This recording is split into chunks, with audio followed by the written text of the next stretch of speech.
Bonjour, aujourd'hui on va parler de l'algodystrophie.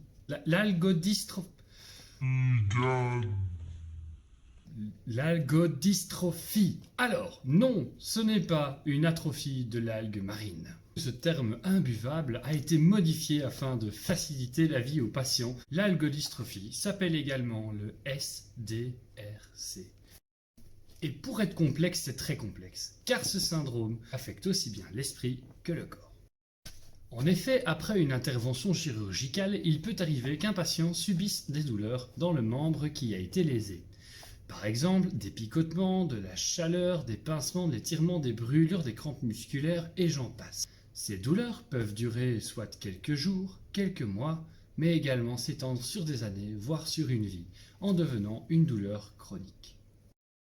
Afin de comprendre le lien étroit qui lie l'esprit et le corps, je vais maintenant vous raconter une petite histoire.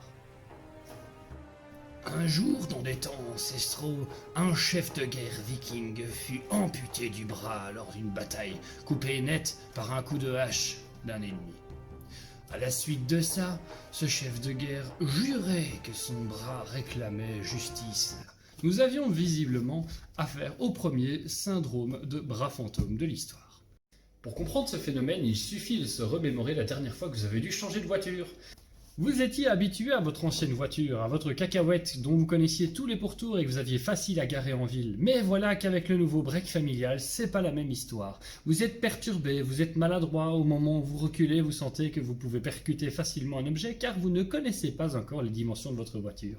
Après une intervention chirurgicale, votre corps se voit modifié par celle-ci. Et votre cerveau n'a pas encore eu le temps d'en accepter les changements. Cette dissonance entre les deux images provoque un mal appelé l'algodystrophie tout simplement. Dès lors, comment faire pour parvenir à mobiliser un problème qui n'en est pas vraiment un? Eh bien, il va falloir se servir de la latéralité, de l'image corporelle et de ses détails sensoriels. De récentes études ont prouvé que l'image mentale d'un membre au travail permettait grandement d'améliorer les sensations reçues. Alors, pour cette séance aujourd'hui, vous allez avoir besoin d'un miroir et surtout de vous regarder dans ce miroir afin de mieux percevoir le membre que vous allez travailler. Pour les besoins de cette vidéo, je prendrai l'exemple de l'algodystrophie du canal carpien, lié par exemple à une intervention chirurgicale sur le canal carpien très fréquent. Bien que le problème soit réglé en élargissant l'espace contenu dans le canal carpien, il peut arriver que certaines personnes ressentent encore des douleurs, des gênes et des fourmillements à l'endroit de l'opération. Dites-vous que plus l'image mentale de votre bras est précise et plus vos chances de guérison sont élevées. Autre exercice intéressant à faire, c'est de constamment stimuler les sensations de votre main.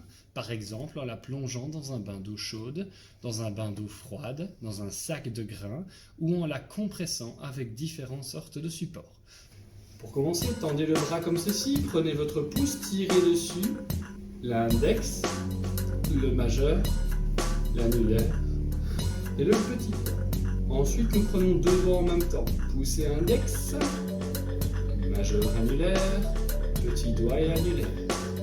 Pouce index, majeur annulaire, petit doigt annulaire. On vient ensuite tirer un doigt sur le côté comme si on voulait ouvrir un ensemble. Vous prenez le petit doigt, vous l'écartez du reste, vous écartez ensuite l'annulaire, le majeur, l'index, le pouce que vous rappelez. N'hésitez pas à chaque fois à visualiser ce que vous faites dans le miroir et à exercer des résistances avec votre doigt, comme si votre doigt ne voulait pas qu'on les tire. D'accord? Ensuite, après, venez pianoter avec vos doigts. Essayez que même le pouce participe à l'action. Essayez que chacune de vos phalanges se plie. N'en limitez pas qu'à ce mouvement-là avec les doigts tendus. Essayez vraiment que chaque phalange vienne se plier, s'il vous plaît, jusqu'à ce que vous sentiez un échauffement au niveau de la phalange. Avec ceci, placez votre main dans l'autre et tirez votre poignet vers l'arrière jusqu'à ressentir un étirement dans la face avant de jambe. On va lâcher plusieurs fois. Attendez. On va lâcher. Attendez. Et prenez votre main comme si vous teniez la poignée d'une carabine. Gardez votre bras bien tendu, pliez votre poignet vers l'avant, faites comme si vous visiez avec et tirez votre bras vers l'avant le plus loin possible. Faites attention, cet exercice est déconseillé aux personnes n'ayant pas fini leurs 6 semaines de cicatrisation évidemment. On relâche doucement le poignet par une traction et retour. Ensuite, imaginez que votre bras entier est un tube de dentifrice. Le fond du tube se situe ici et l'extrémité du tube se situe là. Imaginez que c'est fin du mois, que c'est le corona, qu'on n'a plus beaucoup de sous et que l'on essaye de drainer la dernière goutte de dentifrice du bras. On va démarrer en bas, au fond du tube, venir presser de toute votre main sur votre paume, sur le dos, sur le bout des doigts de votre main. On insiste en écrasant bien tous les os du poignet avec la paume comme ceci. On vient remonter lentement, vous voyez que je pousse suffisamment à tel point qu'on voit les fléchisseurs du doigt ici qui sont mis en action également. Ma main est totalement passive, j'imagine que mon bras est comme mort. Ensuite je viens remonter encore plus haut, au-dessus de l'épaule. La même chose, mais cette fois-ci je crée un bracelet entre mon pouce et mon index. Je crée un bracelet comme ceci et je viens enfiler le bracelet à plusieurs endroits. Je ferme le bracelet, je le remonte et je pousse, attention messieurs avec vos poils. J'attrape la base, je pousse bien fort sur mon bras et je fais remonter le dentifrice le plus haut possible. Encore une fois, j'attrape, je pousse dessus et ensuite je relâche. Je viens montrer la paume de la main vers le haut, je plie, je montre le dos. Je plie, je montre la paume, je plie, je montre le dos. Essayez à chaque fois que votre poignet se plie à 90 degrés et qu'il s'étende. Plié, tendu, plié, tendu, plié, tendu.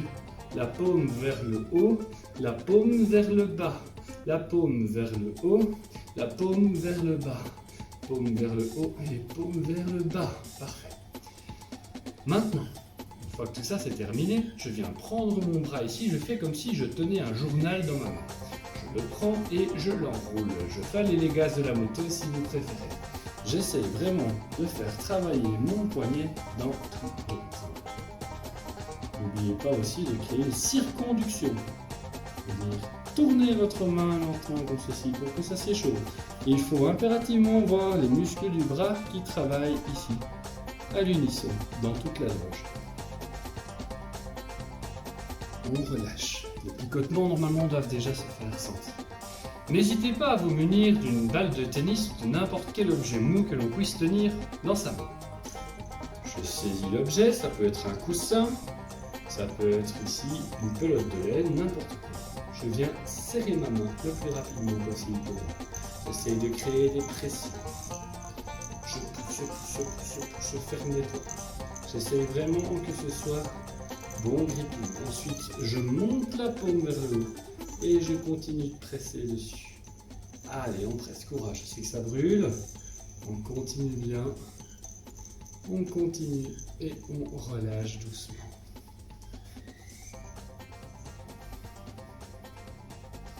J'espère que cette vidéo vous aura plu et aura permis de faire découvrir une chose importante à propos de l'algolistrophie. N'oubliez pas que l'image mentale que vous représentez dans votre tête est la clé pour soigner cette maladie étrange.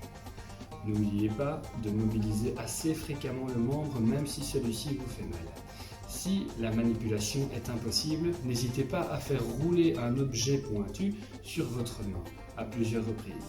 Faites-le rouler dans un sens ainsi que dans l'autre. Le but est de réveiller les sensations que vous avez dans votre bras le plus possible et de visualiser le problème. Autre conseil que je peux donner, mais pour les âmes sensibles, il vaut mieux s'abstenir, c'est d'aller voir une vidéo YouTube de l'opération que vous avez subie. De cette sorte, vous réconcilierez votre esprit qui était inconscient lors de l'opération avec la réalité du terrain, à savoir l'opération subie. Je vous souhaite une excellente journée et j'espère que cette vidéo vous aura plu.